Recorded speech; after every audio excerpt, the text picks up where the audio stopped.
Du premier principe au bilan d'énergie. Tout système macroscopique est composé d'un grand nombre d'entités microscopiques en mouvement et en interaction entre elles, sauf dans le cas d'un gaz modélisable par un gaz parfait. Chacune possède une énergie cinétique microscopique liée à l'agitation thermique et une énergie potentielle microscopique liée à ses interactions avec les autres, comme les particules de gaz enfermées dans une enceinte modélisée ici. L'énergie interne U d'un système macroscopique est égale à la somme des énergies microscopiques, cinétiques et potentielles de toutes les entités microscopiques qui constituent le système. L'eau d'une bouilloire est chauffée jusqu'à la température de 100 degrés Celsius. Le système eau et bouilloire, au repos macroscopique, reçoit de l'énergie par travail électrique de la part du milieu extérieur. Le travail noté W est positif car reçu par le système. Le système va céder de l'énergie au milieu extérieur par transfert thermique. Ce transfert thermique noté Q est négatif car cédé par le système. Un système peut échanger de l'énergie avec le milieu extérieur sous deux formes. Le transfert thermique, noté Q, qui est un transfert d'énergie qui s'effectue microscopiquement de manière désordonnée entre le système et l'extérieur. Le travail, noté W, qui est un transfert d'énergie qui s'effectue macroscopiquement de manière ordonnée, par exemple le travail électrique. Le travail et le transfert thermique sont des grandeurs algébriques. Par convention, le travail et le transfert thermique sont comptés positivement s'ils sont reçus par le système, négativement s'ils sont cédés par le système. La variation d'énergie d'un système est la somme de la variation de son énergie mécanique et de la variation de son énergie interne. Lorsque le système est au repos macroscopique, c'est-à-dire sans mouvement macroscopique, son énergie mécanique est constante, sa variation est nulle. La variation d'énergie ΔE est égale à sa variation d'énergie interne ΔU, toutes les énergies étant exprimées en joules. Le premier principe de la thermodynamique énonce que la variation d'énergie interne d'un système qui n'échange pas de matière avec l'extérieur, au repos macroscopique, est égale à la somme des transferts d'énergie entre le système et le milieu extérieur par travail W et ou transfert thermique Q. Pour un système incompressible de masse M et de capacité thermique massique C, la variation d'énergie interne est aussi égale à m fois c fois la différence entre la température finale et la température initiale, exprimée en Kelvin ou en degrés Celsius. Pour effectuer un bilan d'énergie, il faut définir le système, l'extérieur constitue le reste de l'univers, et écrire le premier principe. Relever tous les transferts d'énergie ayant lieu entre le système et l'extérieur en repérant leur sens, leur attribuer un signe positif si l'énergie est reçue par le système et un signe négatif si elle est cédée par le système, effectuer la somme de tous ces transferts, interpréter le signe.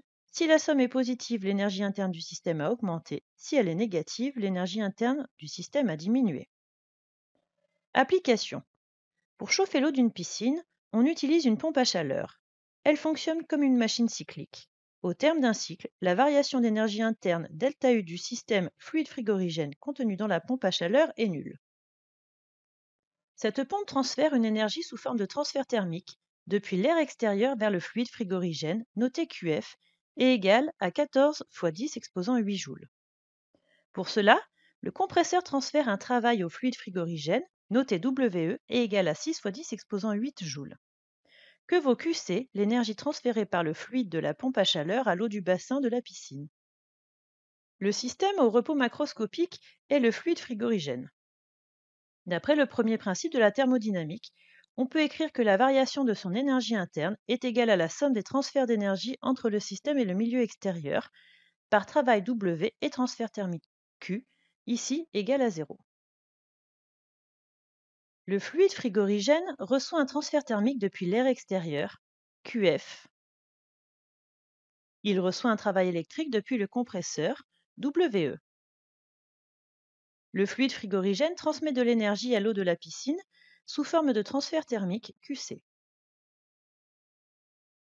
La variation d'énergie interne du fluide frigorigène, égale à la somme des transferts d'énergie, est nulle. QC est égal à, ce qui donne, après application numérique, moins 2 fois 10 exposant 9 joules. Cette valeur est négative, ce qui signifie que le transfert a lieu du système, ici le fluide frigorigène, vers l'eau de la piscine. Autre application. L'eau de la piscine, de masse 50 tonnes, est initialement à une température de 18 degrés Celsius. On considère qu'il n'y a pas d'autre transfert thermique pour l'eau que celui avec la pompe à chaleur. Quelle va être la température finale de l'eau chauffée grâce à la pompe à chaleur précédente? On donne la capacité thermique massique de l'eau. Le système est l'eau de la piscine. Le transfert thermique reçu par l'eau de la piscine de la part du fluide frigorigène est l'opposé de celui cédé par le fluide frigorigène à l'eau de la piscine et égal à 2 fois 10 exposant 9 joules. En appliquant le premier principe, la variation d'énergie interne de l'eau de la piscine est égale au produit de la masse par la capacité thermique massique par la variation de température. La variation de température est égale à, après application numérique, l'eau de la piscine a gagné 10 degrés. La température finale est de 28 degrés Celsius. Retenons qu'un système peut échanger de l'énergie avec le milieu extérieur en recevant ou en cédant de l'énergie sous forme de transfert thermique noté Q ou travail noté W. Par convention, les énergies reçues par le système sont comptées positivement, celles cédées négativement. Le premier principe de la thermodynamique énonce que la variation d'énergie interne d'un système qui n'échange pas de matière avec l'extérieur est égale à la somme des transferts d'énergie entre le système et le milieu extérieur par travail W et ou transfert thermique Q. Dans le cas où le système incompressible de masse M et de capacité thermique C passe d'une température initiale θI à une température finale θF, la variation de son énergie interne a pour expression. Réalisons un test de 3 questions. Mettez sur pause lorsque le symbole suivant s'affiche pour prendre le temps de répondre. Question 1. Choisir là où les bonnes réponses. Un enfant laisse refroidir sa soupe avant de la déguster. Pour la soupe, le transfert thermique Q avec l'extérieur est positif, est négatif, s'effectue de la soupe vers l'extérieur. La soupe possède une température supérieure à celle du milieu extérieur, ici l'air. Le transfert d'énergie sous forme de transfert thermique Q se fait spontanément du corps le plus chaud vers le corps le plus froid, c'est-à-dire ici de la soupe vers le milieu extérieur. De l'énergie sous forme de transfert thermique est donc cédée par le système, ici la soupe. Le transfert thermique Q sera alors négatif. Les réponses B et C sont correctes. Question 2. Choisir la bonne réponse. Par une belle journée d'été, la température de l'eau de mer a augmenté de 2 degrés Celsius. L'énergie interne de l'eau de mer n'a pas varié, a augmenté, a diminué.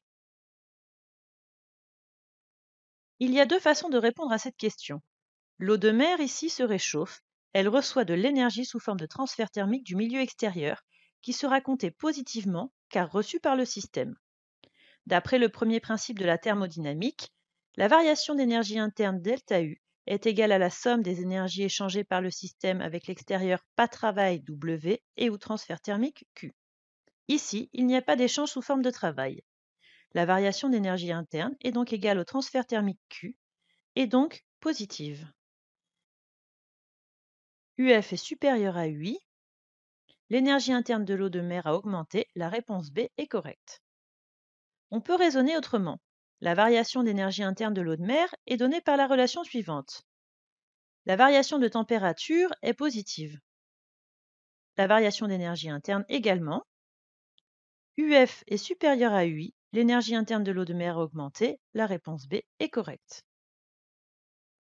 Question 3. Choisir la bonne réponse. Le fonctionnement de Solar Impulse, en mouvement rectiligne uniforme, est décrit par cette chaîne énergétique. Un bilan d'énergie pour le système cellule photovoltaïque permet d'écrire que ΔEM égale 0, le système a reçu 3000 joules de la part des moteurs, ΔU égale 0. Solar Impulse est en mouvement rectiligne et uniforme. Ses énergies cinétiques et potentielles ne varient pas. Son énergie mécanique est donc constante, sa variation est nulle.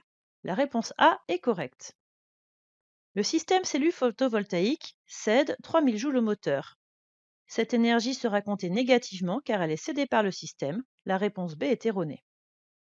D'après le premier principe, La variation d'énergie interne du système est égale à la somme des transferts d'énergie entre le système et le milieu extérieur par travail W et transfert thermique Q, ce qui est égal ici à 0.